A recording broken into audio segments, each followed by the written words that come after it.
CS Hoje, a gente te conecta com a notícia.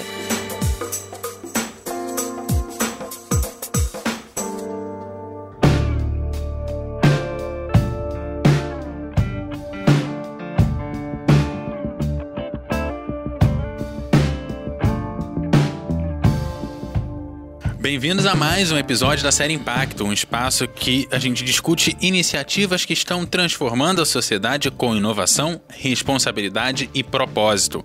Hoje, o nosso papo é com uma das maiores empresas do Brasil, presente há décadas aqui no Espírito Santo e que tem buscado fortalecer sua atuação junto às comunidades, ao meio ambiente e também à economia local. Eu, Eduardo Couto, estou aqui com a Alicia Mesquita do Impact Hub. Seja muito bem-vinda. Obrigada, Eduardo. E hoje a gente vai conversar com o Sérgio Costa, gerente de sustentabilidade da Vale, e vamos entender um pouquinho melhor de como a empresa atua aqui no território capixaba. Sérgio, seja muito bem-vindo. Obrigado. Sérgio, acho que para a gente começar aqui na nossa conversa, eu queria pedir para você contar um pouco sobre essa presença da Vale aqui no Espírito Santo. Primeiro agradecer a oportunidade. Eu acho que falar de impacto positivo é extremamente gratificante, né? Poder estar participando dessa construção, eu acho que tem muito a ver com esses propósitos que a própria Vale tem trazido. A Vale está há mais de 50 anos no Espírito Santo, né? E eu acho que a atuação da Vale no Espírito Santo, ela vem sendo colocada sempre como uma referência. Foi aqui que começou nosso sistema integrado, né? Mina, ferrovia e porto, o briquete, que é uma transformação do minério de ferro dentro de uma pegada muito mais sustentável, com muito menos emissão de carbono, também está nascendo aqui em Tubarão. Então, está muito correlacionado com o próprio crescimento da cidade, com tudo. Estamos falando de 50 anos de história, né? Estamos falando hoje de 23 mil trabalhadores diretamente envolvidos nas operações da Vale. Se a gente ampliar para os quase 4 bilhões de compras locais anuais da Vale, a gente leva isso para mais de 150 mil pessoas trabalhando dentro dessa operação da mineração no Espírito Santo. Então, é um número muito representativo. E o número representativo também da Vale no Espírito Santo. 13% hoje do PIB do Espírito Santo é respondido pela Vale. Então, assim, é um impacto muito forte na economia local, nessa questão de contratação de mão de obra e também na geração de divisas, exportação, e movimenta todo esse cenário, né? Dificilmente alguém no Espírito Santo não conhece alguém que trabalha na Vale, né? E aí, como é que é trabalhar com uma empresa que tem um gigantismo imenso no país, não só importante para o estado, mas para o país como um todo, tem grande visibilidade para a parte boa e também para a parte ruim. Agora, para o papel socioambiental aqui no território capixaba, como é que ela atua, onde atua e como é que a gente pode ver esse projeto na prática?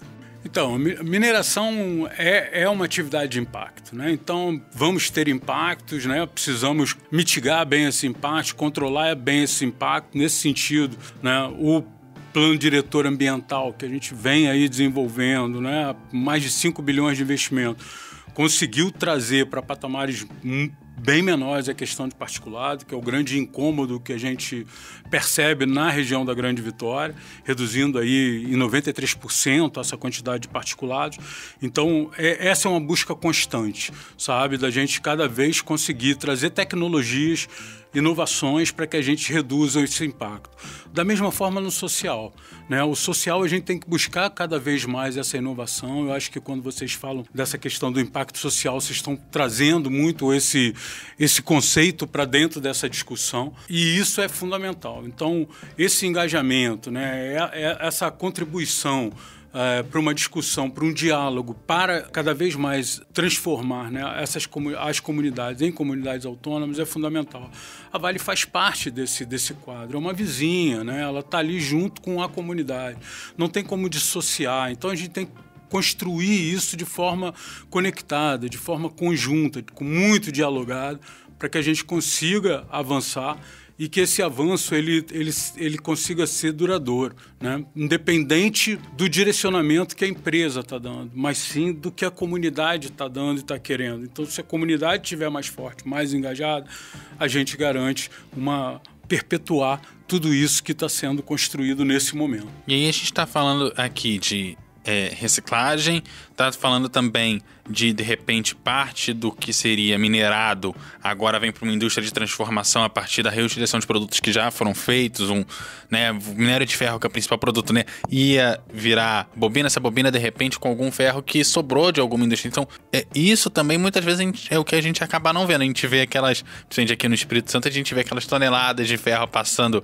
na ferrovia, mas esquece que uma parte disso de repente veio da própria reciclagem ou de algum mecanismo para mitigar também um pouco desse impacto também, né? Sem dúvida, sem dúvida. A indústria de siderurgia como um todo está muito conectada a essa questão da reciclagem de todos esses materiais. E a gente também, dentro dessa economia circular, olhando todas as oportunidades que a gente pode estar trazendo. Trazer como exemplo aqui o supressor sustentável. O supressor sustentável é um produto, uma patente da Universidade Federal do Espírito Santo com a Vale, conseguir reduzir essas emissões de particulados a partir do vento batendo nas pilhas de minério ou no trem, né? Quando o trem está carregado, então joga esse supressor, ele agrega, né? Ele junta lá essas partículas e não deixa o vento fazer esse arrasto. Foi desenvolvido então esse projeto, foi vista a oportunidade de fazer isso à base de PET, das garrafas PETs aí que a gente usa normalmente, que estão no nosso cotidiano. Então, que é um grande número de materiais que vão acabar parando dentro dos aterros sanitários. Então,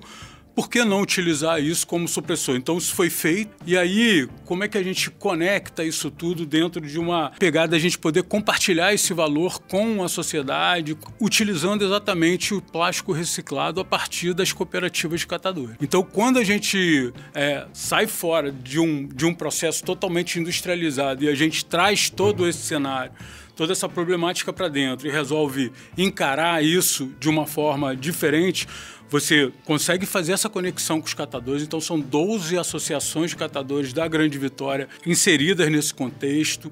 A gente tem uma rede, né, que é a Reunes, que integra todo esse processo para poder facilitar a compra, para poder facilitar contratos, né? A gente está falando de um processo que exige uma formalização maior. Mas a gente está falando de uma empresa que é gigante e tudo precisa ser... Uma empresa gigante é burocrático, né? Não adianta. Então... E a gente está falando de um processo de que você conecta vários olhares diferentes para trabalhar inovação. Perfeito, né? Perfeito. E que chega à população geral, porque nada disso vai fazer sentido se a população não segregar o lixo. Se a gente não tem a separação do PET lá dentro da casa da gente, a gente depois não vai ter a condição de ter isso para poder utilizar. Então, depende de todo mundo. Dependia de uma maturidade maior das associações, das cooperativas, então um processo de gestão muito mais atento ao que o mercado está exigindo, né? Muito mais atual e tudo mais, controles, contabilidade, toda essa coisa bem regular e com autonomia para eles poderem tocar tudo isso. A rede que integra todo esse processo, o resultado é a gente poder comprar aí 26 toneladas de PET todo mês, cara. A gente está falando de mais de 1 milhão de garrafinhas PET que são retiradas do aterro sanitário, que viram supressor, que vão ajudar a reduzir a emissão de particulados que a Vale tinha. E uma coisa que a gente toca aqui sempre, e é sempre bom relembrar ao público, 2 latas, né? Uma para o lixo úmido, uma para o lixo seco, para a gente começar o processo. Pode até fazer mais do que isso, mas pode começar por aí. E o lixo seco, dependendo do que você vai colocar nesse lixo seco, não precisa nem de uma lata de uma lata de lixo para isso. Se você vai colocar a latinha de cerveja, ou de refrigerante, ou do suco que você tomou, lavou, botou ali, não precisa ir para a lata de lixo necessariamente, porque não vai atrair bicho, porque tá limpo aquele material, né? Então, nem isso você precisa gastar de ter uma segunda lata de lixo. Sempre é importante pontuar isso aqui. É muito mais tranquilo até na dinâmica do dia a dia, porque a quantidade de resíduo seco armazenado, você consegue armazenar até por muito mais tempo. Então, uma vez por semana, aquele volume maior,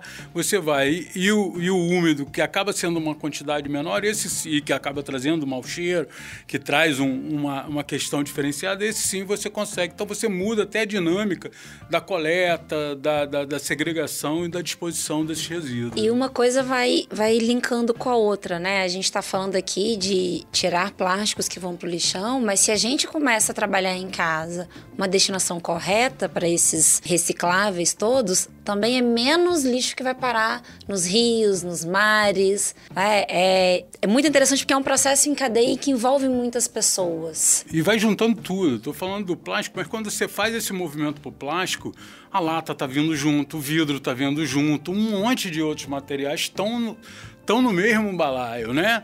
A lata era o grande expoente por conta do preço, dessa coisa toda. Hoje o PET já está encostando na lata, trazendo agregando esse valor a todo esse processo, porque quando a cadeia está organizada, fica muito mais fácil você trabalhar todos esses materiais, inclusive os com menos valor agregado.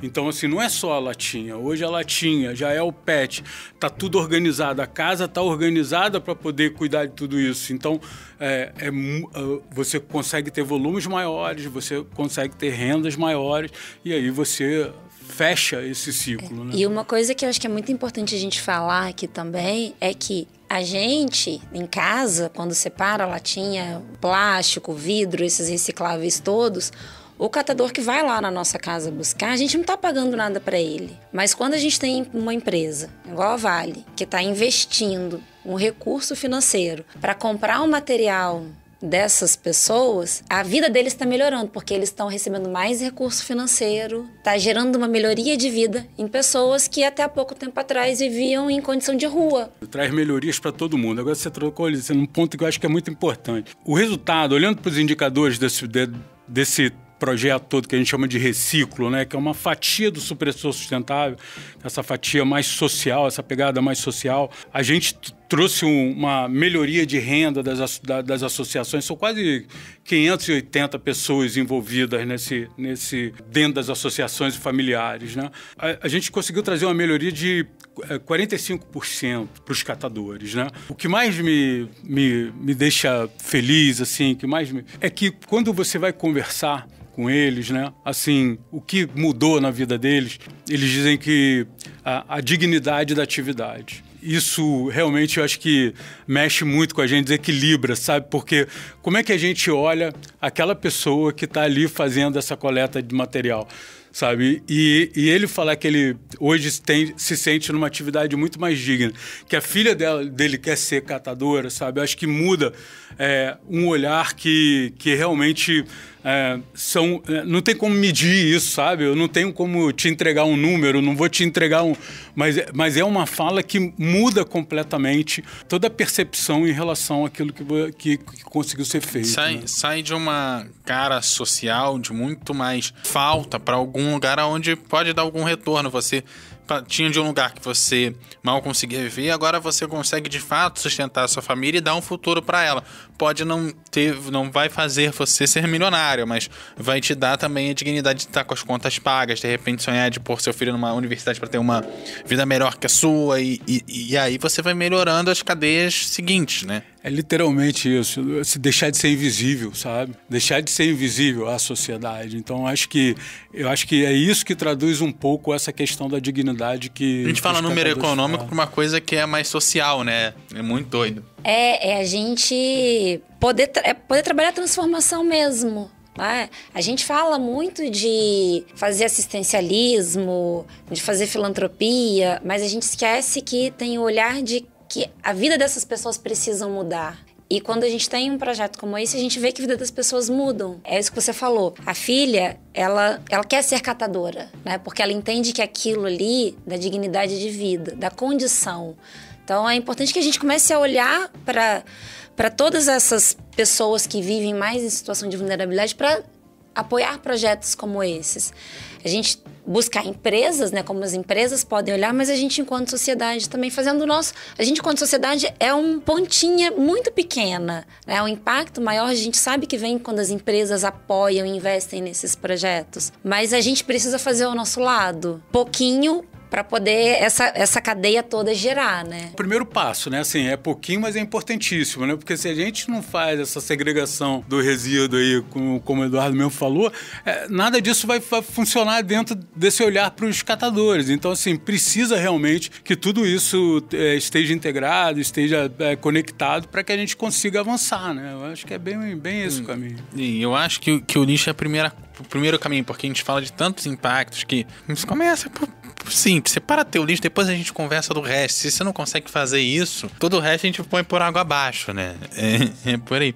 E o Parque Costeiro? Como é que surgiu essa ideia do Parque Costeiro lá na Vale? Então, surge de um impacto também, de um impacto ambiental, né? É legal essa história, porque eu acho que ela vai até um pouco mais além, mas na década de 70 a gente tinha uma atividade que provocava derramamento de minério no mar, né? Então, isso foi paralisado já na década de 80, né? Mudou todo o sistema de embarque de minério nos navios, mas ficou, né, um material ali depositado no mar. Parte dele a gente consegue resolver, foi retirado, né, foi trabalhado, parte a gente não consegue fazer. E aí foi pensado, na realidade, de recuperar toda essa praia de Camburi, né, um olhar maior para essa Baía do Espírito Santo, né, que a gente chama, né?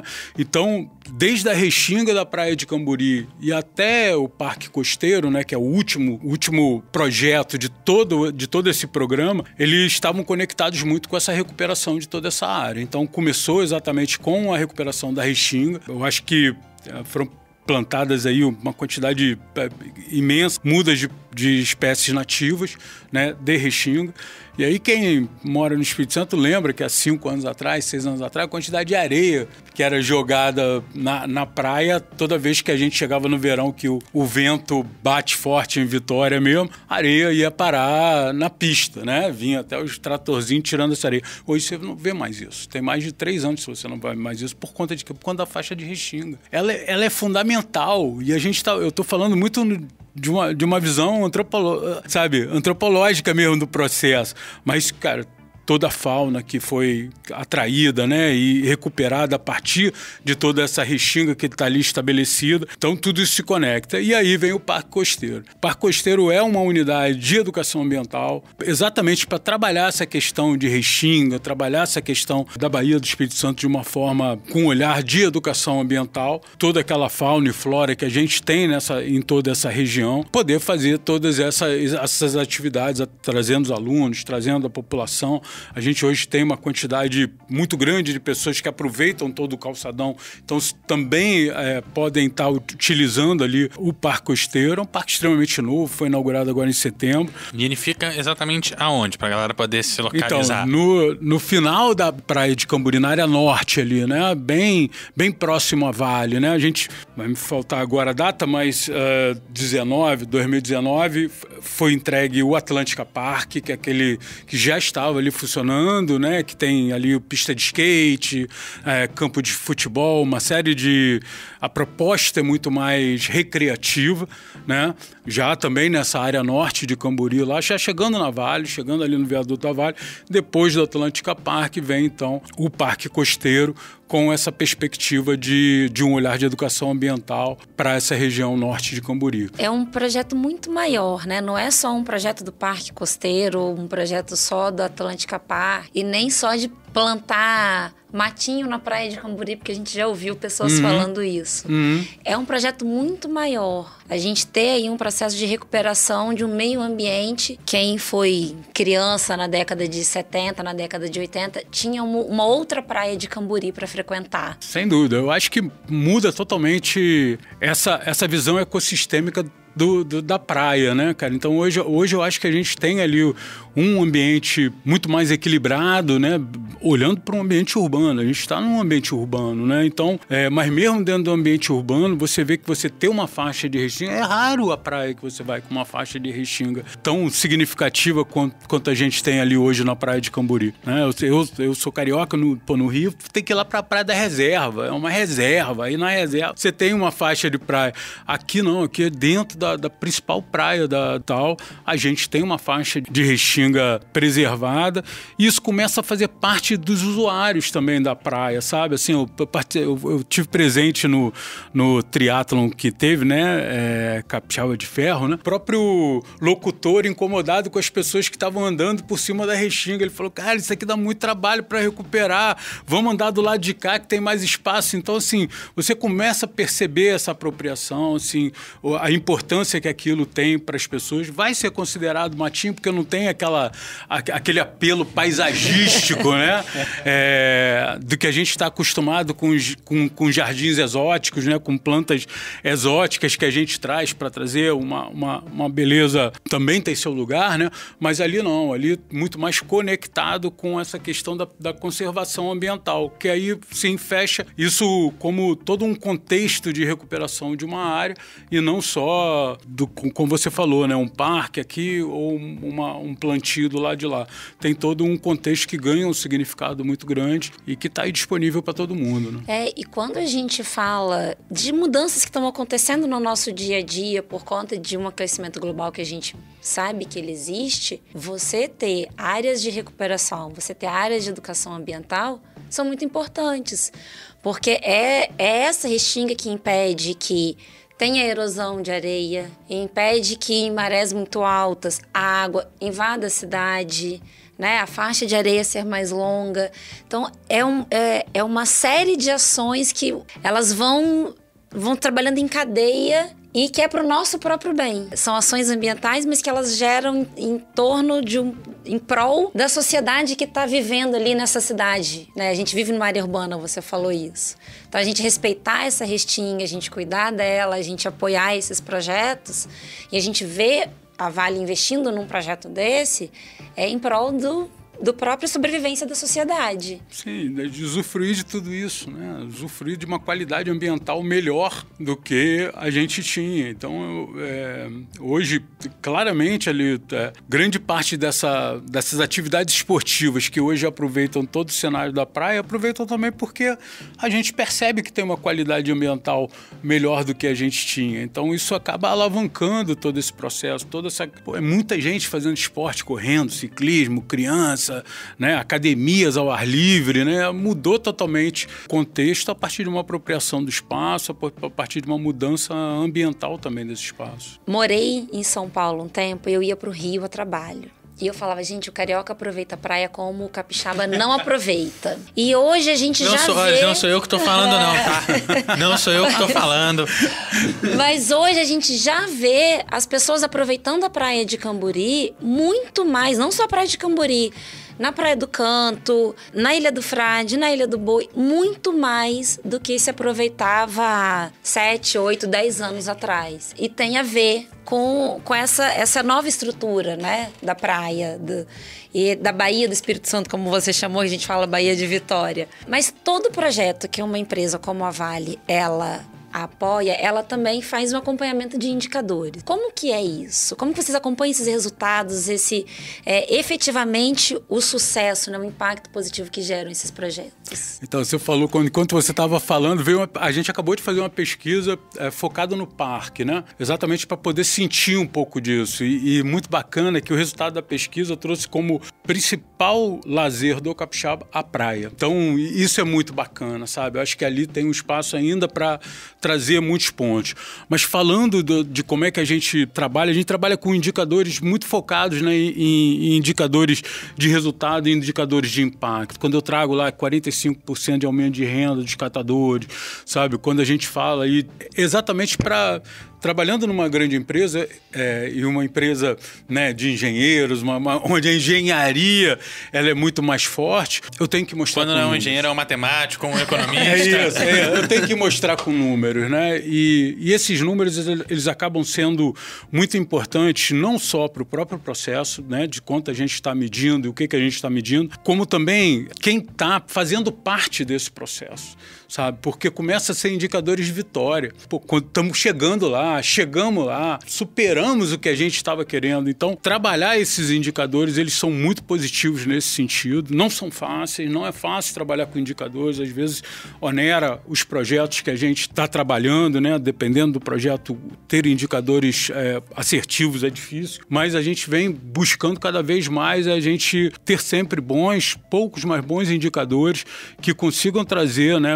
Demonstrar onde é que a gente está chegando, né? Se a gente já chegou, e conseguir fazer também essa conexão com quem está participando daquele movimento, sabe? Que eu acho que é fundamental. Não é um indicador só para a Vale, é um indicador de quem está junto, que a Vale não faz nada sozinho, então é quem está junto dentro desse processo, entendendo o quanto a gente está caminhando e o quão rápido a gente vem caminhando dentro desses projetos. E nesse pedaço de indicador, é uma questão importante que a gente trata aqui sempre, que as empresas vêm, mostram e que tenham esses resultados, até pelo que você falou de toda a burocracia, porque a gente precisa mostrar de fato de que chegou em algum lugar e tem que ter alguma coisa que mostre isso. Quais são essas dificuldades para a Vale, que é uma empresa grande, em ter esses indicadores, em conseguir mapear, em conseguir trazer essa resposta para a sociedade? Porque o pequeno, tem gente que diz que é pequeno, e na grande, como é que é isso? Sei ser diferente, né? Mas assim, porque eu acho que a gente conseguir ter essa perenidade e às vezes continuar dentro de um projeto, mesmo com ele terminado.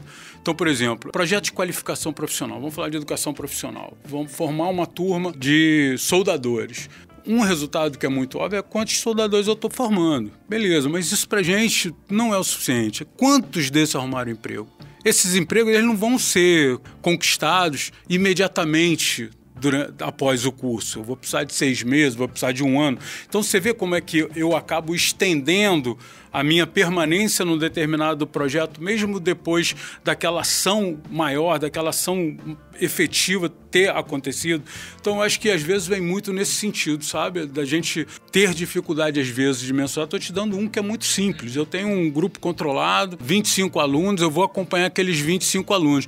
Mas quando a gente começa a abrir para um público mais disperso e muito maior, a dificuldade ela aumenta. Então, por isso que eu tenho que ter pesquisas, né? Eu acabei de falar da pesquisa do Parque Botânico, que vão me complementar para que eu consiga ter esses indicadores. Então, não é simples, né? Mostrar transformação social nem sempre é fácil. Acabamos de falar aqui da Restinga de Camburi. Da Restinga, eu ia exatamente comentar. Restinga. Que tem show em final de ano, tem triatlo, tem não sei.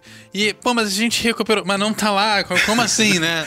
Parte disso não é palpável, sabe? Assim, a gente não consegue transformar isso em número, sabe? A fala daquele locutor falando pra galera sair de cima da Restinga, ela tem um peso de indicador para mim maior do que qualquer número que eu possa trazer, sabe? Então, assim, não é sempre que a gente consegue. A gente vem trabalhando muito nisso, vem evoluindo muito. Acho que a gente, quando fala toda a área social, vem evoluindo muito na questão dos indicadores, conseguindo trazer métricas mais precisas para a gente poder medir. E precisa ser perseguido, sabe? Acho que cada número desse que eu trago, assim, ele traz um respaldo daquilo que está sendo feito.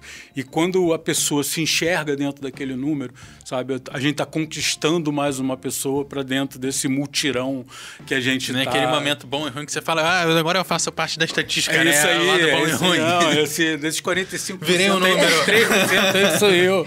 Quando a gente fala, né, de indicadores, acho que é uma coisa que a gente precisa começar a olhar também. Acho que o Eduardo falou, matemáticos, né, economistas, engenheiros, a gente fala sempre muito de números. Mas quando a gente fala de transformação social e de ambiental também, a gente fala de percepção e de sentimento. E esse é um tipo de indicador que é muito difícil que as pessoas aceitem. Mas a fala do locutor, ele é um indicador de percepção. Né? E a gente tem que começar também a falar mais sobre isso. A mostrar que as falas das pessoas, como as pessoas estão se sentindo em relação àqueles projetos, fazem parte desse processo de mudança. Mas a gente fala pouco, tanto nos projetos que o Impact Hub faz, como acho que nos projetos que Vale e outras grandes empresas, e na academia também, né? A gente precisa começar a dar um olhar também para como que a gente cria metodologias para ter esses indicadores com mais força. Foi o que eu trouxe, né? O que mais me deixa feliz dentro do trabalho do reciclo é a fala da dignidade. Não é os 45% de incremento de renda, sabe? Porque dignidade é uma coisa, né? Assim, é um custo alto, né? Assim, então, isso para mim tem um valor absurdo, assim. Eu acho que a Vale enxerga isso de uma forma muito positiva. Eu acho que a gente tem trabalhado muito dentro dessas questões, a busca por indicadores quantitativos, aí, numéricos. Ela é muito grande porque ela traz um pouco concretude para esse processo, mas essas outras falas, elas transformam, sabe? Elas são transformadoras. A gente puxa um público muito maior para o nosso lado e a galera, sabe, vê com outro olho, sabe? Com outro olhar. É um novo olhar sobre aquele processo que, às vezes, o número, ele dá uma esfriada, uma fala de dignidade te dá uma esquentada. Aquece o coração, né? A gente falando aqui ainda um pouco desses parques com olhares ambientais, tem o Parque Botânico. Como que surgiu também ali atrás, né? O Parque Botânico já é um parque muito mais antigo. Como que é o trabalho hoje ali dentro do Parque Botânico? Então, o Parque Botânico aí, ele conecta muito mais com a Vale, né? O Parque Costeiro conecta muito mais com a Baía do Espírito Santo e o Parque Costeiro conecta muito mais com a Vale. Então, ele é uma porta de entrada da Vale. Então, a gente tem ali no parque uma série de atividades. Ele é autossuficiente, autogerido, com atividades próprias, né? Com todo um portfólio próprio de atividades, mas também ele conecta com as operações, né? Você pode ir lá conhecer as operações, entrar dentro do ônibus, fazer esse passeio por dentro da Vale e conhecer aquela operação que às vezes fica mistificada ali na ponta de Tubarão, né? Aquele negócio meio distante. Não, acontece rotineiramente esses passeios, finais de semana. Tem 2 passeios, um de manhã e um de tarde, então isso pode ser feito. E também com as escolas, é mais um espaço também aberto para essa questão da educação ambiental, é um espaço maravilhoso, né? Dentro de uma área industrial. Então, tem toda essa conexão com a indústria, mas também está totalmente conectada com esses elementos da natureza, como a lagoa com jacaré, dentro da cidade, né? Dali do lado de Jardim Camburi, né? Aves, toda uma parte sensorial, toda uma parte de atividades físicas também, onde acontecem projetos ali, tanto projetos sociais da própria Vale, quanto projetos da comunidade. Então tem o Vale Música, que ensaia ali. Então tem uma série de atividades, mas com uma conexão muito forte com a empresa, né? Com a Vale. Cara, é o segundo ponto de TripAdvisor aí de visitação no Espírito Santo, sabe? Um negócio assim absurdo, isso demonstrando claramente que Vitória demanda por mais áreas de lazer, por mais áreas que tenha, né? A gente vê aí várias áreas já com essa pegada ambiental acontecendo e tendo muita abrangência dentro da Vale. Tem o Tamar, tem a Jubarte. A gente vê que isso está muito presente dentro da nossa cidade e também com a conexão com os turistas, né? Todo mundo vem, quer conhecer o Tamar, quer conhecer a Jubarte, quer conhecer o Parque Botânico. Isso é muito bacana, que mostra a cidade de uma outra forma. É uma forma também da cidade se conectar mais com essa empresa que, como a gente falou lá no começo, ela tá tão no nosso dia a dia. Vitória, Grande Vitória, todo mundo tem alguma conexão com a Vale. É uma forma das pessoas estarem mais conectadas e conhecerem mesmo a empresa, além de poder lá fazer um piquenique, ver uma apresentação, né? Eu vou mudar aqui um pouco na nossa conversa, puxando para um outro lado, voltando aqui um pouco para o lado social. A Vale também trabalha né? Ela apoia projetos, ela desenvolve projetos de capacitação de jovens. Qual que é a importância desse tipo de projeto para a Vale? Então, eu acho que a gente tem vários motivadores dentro desse processo, né? Muito particularmente olhando para a mão de obra que a gente precisa. A gente precisa formar a mão de obra para continuar operando a Vale, né? E é melhor que a gente forme essa mão de obra próximo das nossas operações. Então, a Vale tem essa conexão muito presente com instituições de ensino no Espírito Santo, falando mais desse território agora de atuação do Espírito Santo, mas também com um olhar de desenvolvimento do território. Então, nem sempre são as formações que a indústria está precisando. Às vezes é a formação que o comércio, que o serviço está precisando. E às vezes a oportunidade está mais também nesses pontos. Então, a demanda parte de um diálogo onde, junto com a comunidade, a gente vai definir qual é o melhor curso a ser levado para aquela comunidade. Então, vem um pouco da demanda. Então, a gente está entendendo que aqui a gente está precisando de curso de cabeleireiro. É o curso de cabeleireiro que a gente vai buscar e vai levar para aquela comunidade. Porque tem que ter essa conexão dessa questão da demanda, né? Tem um pouco de aptidão, né? Dessa vocação, desse desejo de parte da comunidade do que eles querem ter ali, mas tem também um pouco da questão do mercado. A gente tem que ser bastante tranquilo nesse diálogo para falar, olha, o mercado não está apontando para isso. O mercado está apontando para o lado de cá. Será que do lado de cá a gente vai ter gente com essa vocação aqui na comunidade para fazer? Ah, não, porque muitos cabeleireiros, né? E a gente não vai ser um curso de fácil engajamento de mão de obra. Então, vamos tentar buscar o que o mercado também está fazendo. Então, esse diálogo é muito bacana porque é um diálogo de construção mesmo de um conhecimento que se dá. Não é um convencimento, mas ele é sim uma construção de um conhecimento, onde a tomada de decisão vai se dar a partir dessa construção e do que está ali colocado. E nessa formação de jovens e crianças também tem a questão ambiental que vocês trabalham junto. Como também, é que é esse trabalho? Também. Aí, dentro de uma outra pegada, né? A gente sai dessa formação mais profissional e a gente vai para dentro das escolas de uma forma mais ampla, né? Onde a gente trabalha o Vale nas escolas, por exemplo, que é levar um pouco dessa questão toda da Vale para dentro das escolas. Como é que a gente vem fazendo toda essa questão, tanto da mineração, começando lá atrás, né? Como é que a gente aborda a questão da mineração, o que é a mineração, quais são os produtos que a mineração traz para o nosso dia a dia, a questão ambiental, né? Que é importantíssimo, porque a gente está falando de uma indústria, né? A mineração que, né, ela extrai o minério que está ali debaixo da terra ali, e vai levar para uma indústria para ser transformada. Então tem toda uma movimentação grande de material que é feita. Então a questão ambiental ela vem muito sinérgica a todo esse processo. Então como é que a gente pode ampliar esse olhar? A questão da inovação é uma indústria que trabalha muito essa questão da inovação, então também a inovação ela passa a ser o enredo do nosso diálogo ali. Então, como é que eu posso ajudar dentro das escolas, dentro das disciplinas, com uma pegada de inovação? Como é que a robótica pode entrar para facilitar meu estudo de matemática ou meu estudo de outras disciplinas? Então, essas questões estão totalmente trabalhadas, né, dentro dessa perspectiva, que já é uma perspectiva pedagógica das escolas, e aí como é que a gente se aproxima delas, introduzindo essas ferramentas para a gente poder levar essa discussão mais a fundo.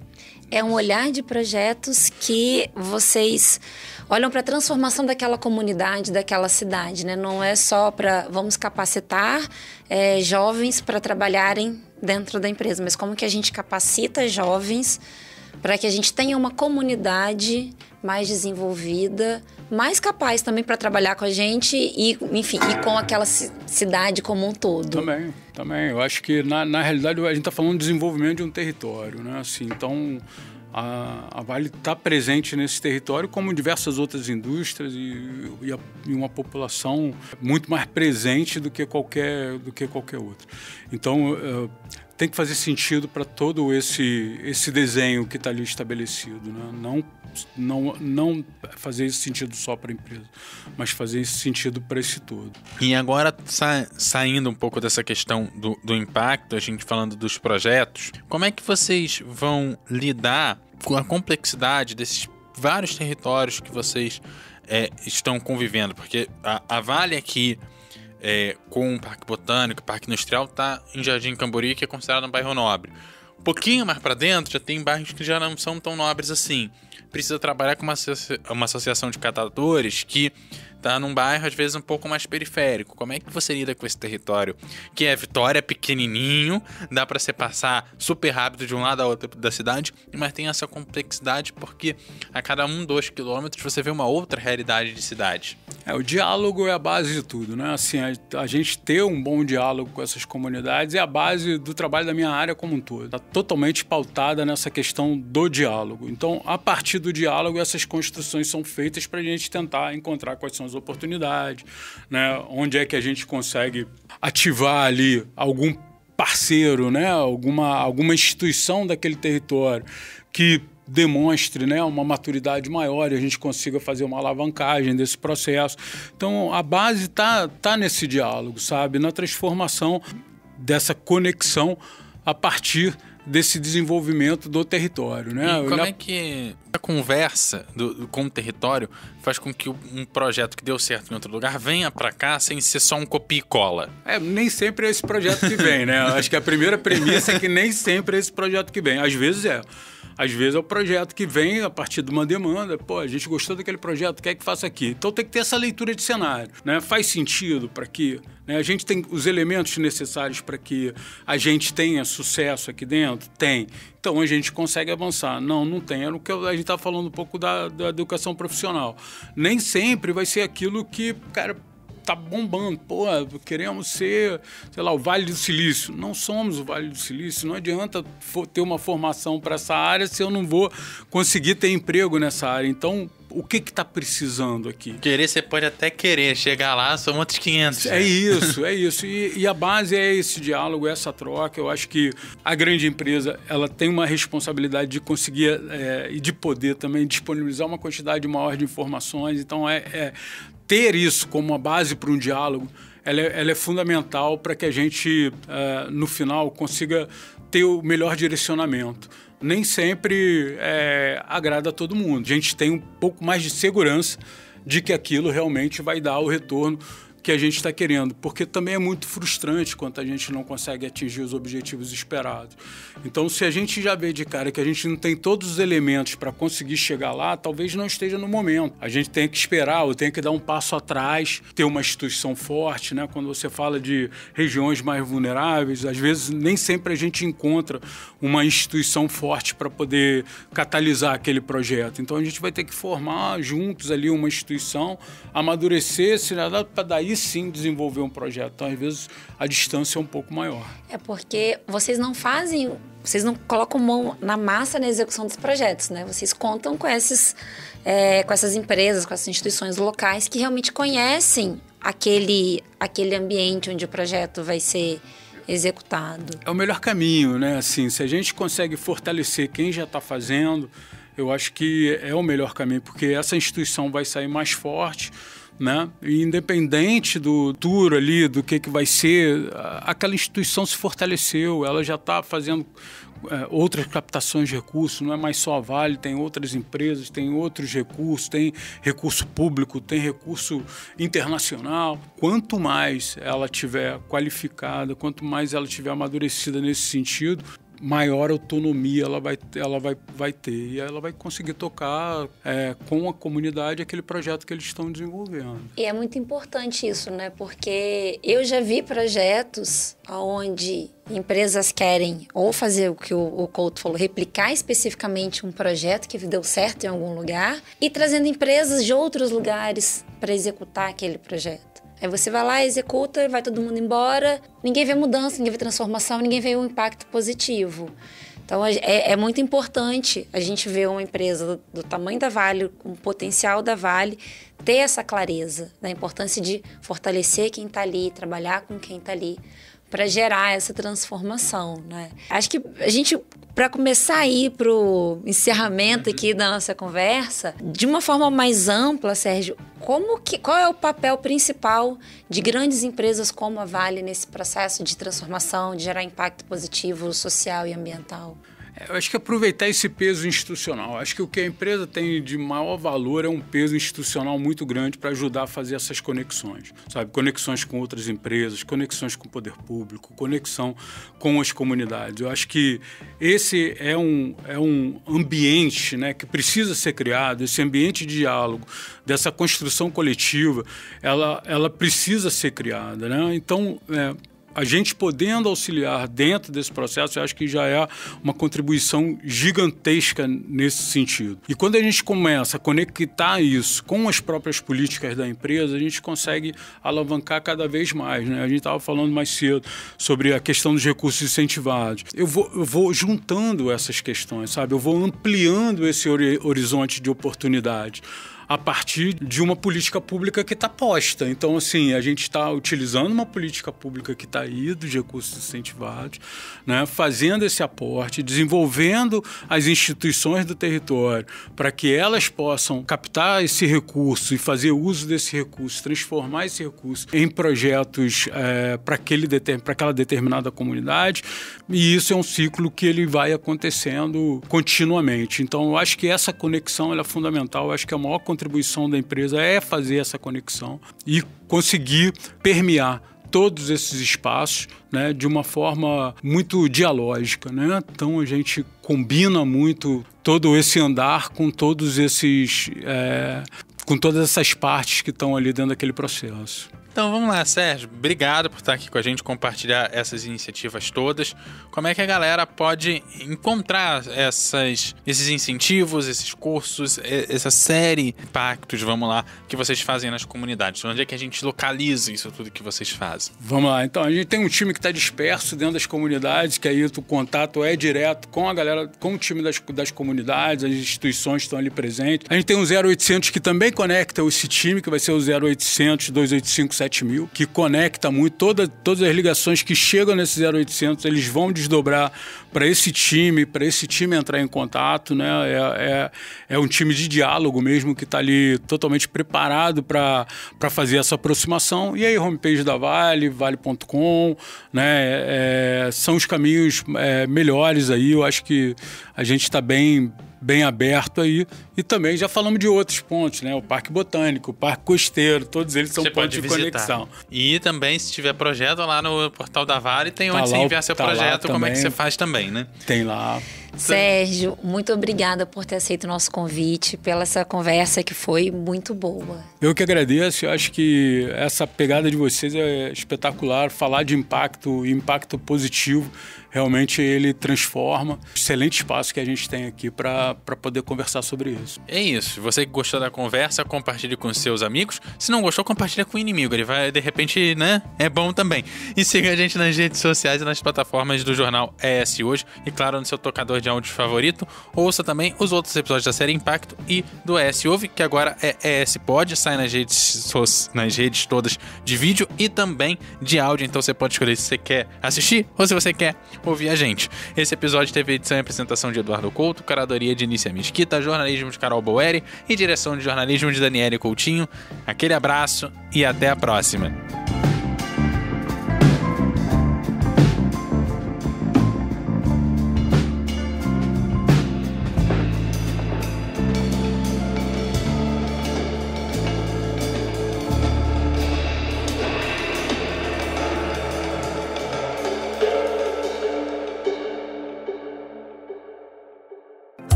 Deixe seus comentários no eshoje.com.br.